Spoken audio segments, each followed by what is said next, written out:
What Leandria Johnson revealed has sent a tremor through the church world unlike anything we've seen in years. For a long time, people whispered, speculated, and exchanged quiet concerns behind closed doors. But no one ever dared to say anything publicly.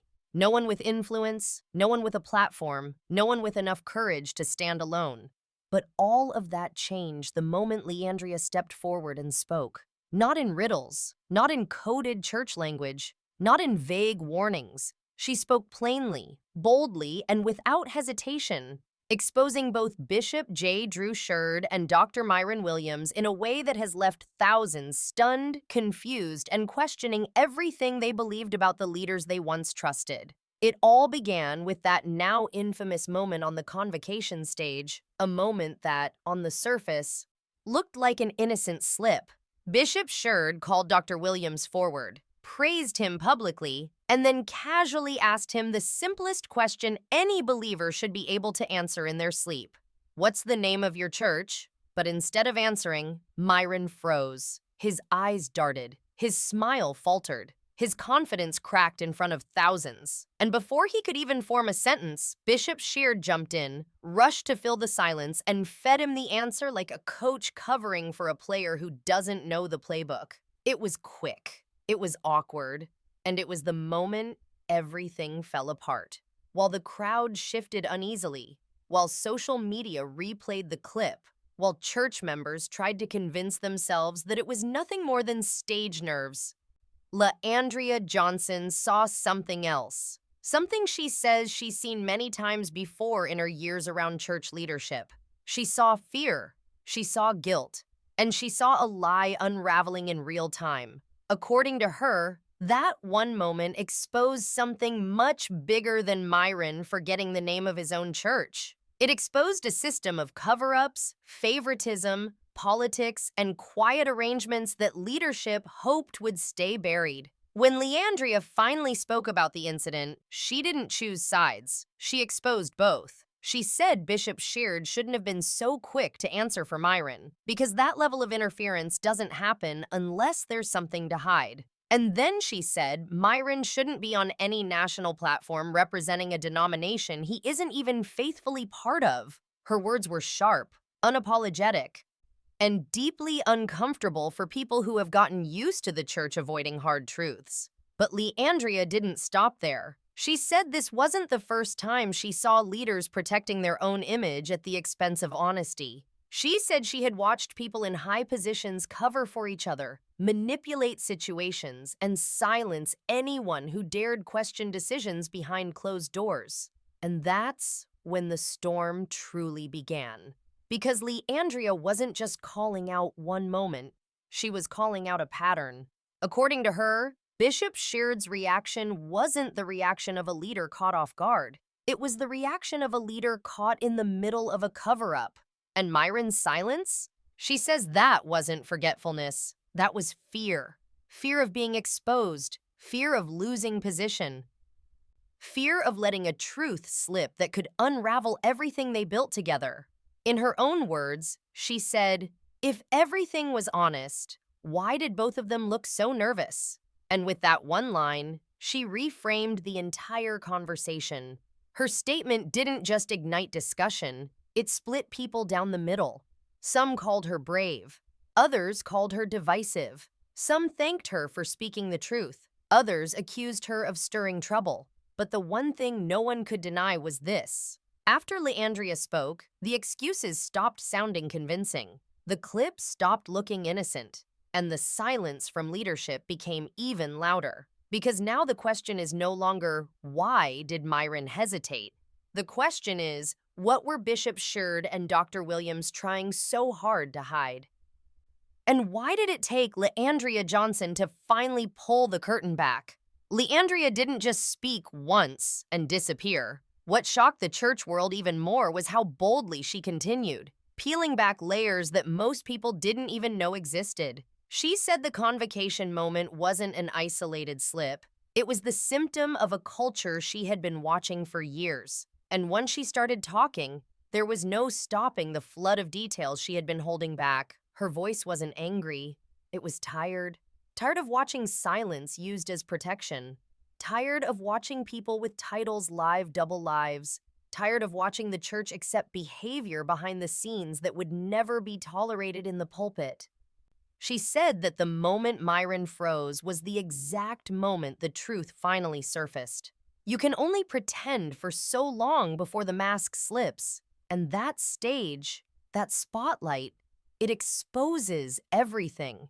According to Leandria, she had known for a long time that Myron was not committed to the denomination he was representing. She claimed he never showed up consistently for the church he named. She claimed he wasn't under the leadership of the pastor he mentioned. And she said people inside Kojic knew this long before the public found out, but leadership still positioned him on national platforms because of his talent, his fame, and his ability to draw crowds. In her words, it wasn't holiness that put him up there, it was politics. And that sentence alone sent an earthquake through the church world because it challenged the very thing many believers assumed was sacred, that positions were earned, not traded.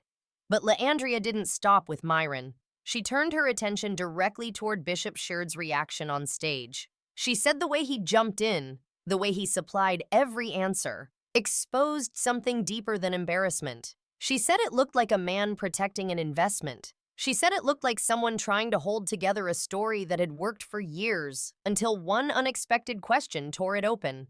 And then she said words that made her video go viral in minutes. People in power forget one thing: the truth always survives the performance. From there, she explained how image, influence, and relationships often outweigh truth in religious leadership. She said she had seen leaders protect each other even when they knew the truth didn't line up. She said she had seen decisions made based on convenience instead of conviction. And she said she had watched people get dismissed, blacklisted, or pushed aside simply for asking questions. Her most shocking claim came when she said that Myron's moment of hesitation wasn't accidental. It was inevitable. She said he had been walking a thin line for a long time, keeping up appearances, balancing expectations, and trying to belong somewhere he wasn't fully committed to. And when Bishop Sheard tried to cover for him, she said that was the moment the truth became obvious. If the man really belonged, he wouldn't need a bishop to tell him who his pastor is. That statement struck a nerve because it forced people to rewatch the clip with new eyes. And the more they watched it, the clearer the tension became. The handshake that looked forced, the nervous laugh, the rushed correction, the awkward applause afterward. For many, Leandria's interpretation started to look less like opinion and more like reality. But she wasn't finished. She said this wasn't just about one man or one bishop. It was about a culture that rewards talent over truth. She said she had seen artists pressured to keep quiet. She had seen worship leaders treated like celebrities. She had seen platforms become bargaining chips, and she said she refused to be part of the silence anymore.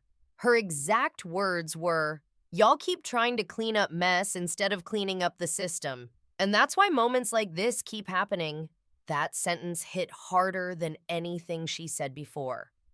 Because it wasn't aimed at Myron or Sheard, it was aimed at the entire structure surrounding them. As her video gained traction, people inside the church started speaking up too. Some anonymously, some publicly, some through comments, some through live streams. And slowly, piece by piece, the picture Leandria painted started to look less like a rant and more like a pattern. Pastors admitted the clip looked staged. Choir directors said they had been confused about Myron's membership for years. Church members said the moment felt like watching a lie collapse in real time. Even a few leaders from behind private accounts quietly wrote, "She's not lying." But the real shock came when Leandria revealed why she decided to speak now. She said she had stayed silent for a long time because she didn't want to start conflict. She didn't want to be accused of attacking leadership. She didn't want to be labeled rebellious. But when she saw that convocation clip, when she saw leaders covering for each other on stage in front of thousands, she said it did something to her spirit. Her exact words were, "That wasn't ministry. That was performance. And God doesn't bless performances built on lies." And with that, she made it clear she was not attacking the church. She was defending the truth. She said she wasn't trying to divide people. She was trying to wake them up. Now the question becomes something far bigger than Bishop Sheard or Dr. Williams. The question is, why did it take a gospel singer to say what leaders were too afraid to say? And what else is waiting to be exposed?